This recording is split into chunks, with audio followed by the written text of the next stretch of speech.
In Matthew 24, the disciples pull Jesus aside. They want the inside scoop. They want to know the when and the what of the end of the age. But Jesus doesn't start with the timeline or a map. He starts with a warning. Matthew 24:4. Watch out that no one deceives you. He doesn't say watch out for the earthquakes or watch out for the wars. He says watch out for the deceivers. Why? Because the greatest threat to a believer isn't external chaos, it's internal confusion. Jesus knew that in times of trouble, the human mind becomes a playground for false prophets. But to understand how they deceive us, we have to understand the hardware they're hacking, your brain.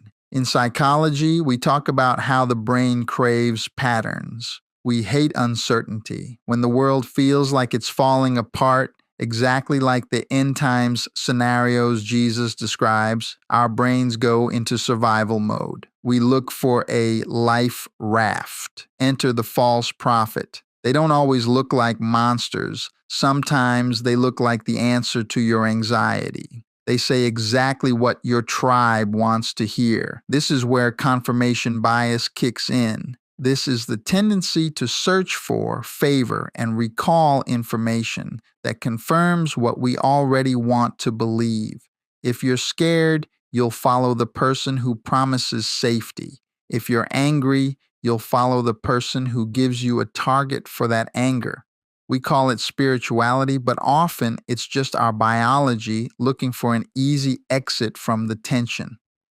Jesus warned that many would come in his name. These teachers might use the right Christian vocabulary, but they are hacking your cognitive dissonance. Cognitive dissonance is that mental grinding gear feeling you get when the Bible says one thing, but your favorite teacher or your own desire says another. It's uncomfortable. To stop the grinding, we have two choices. We can change our thinking to match the truth, or we can find a teacher who tells us the truth isn't actually what it says. Most people choose the second option. We follow the charismatic voice that keeps our gears from grinding. We trade the difficult, narrowing path of Christ for a comfortable, wide path that fits our current bias. We think we are being led by the Spirit, but we are actually being led by our own psychological need for comfort. So, how do we follow Jesus' command to watch out? We look to the Bereans in Acts 17. They were more noble because they didn't just swallow what Paul said, they examined it.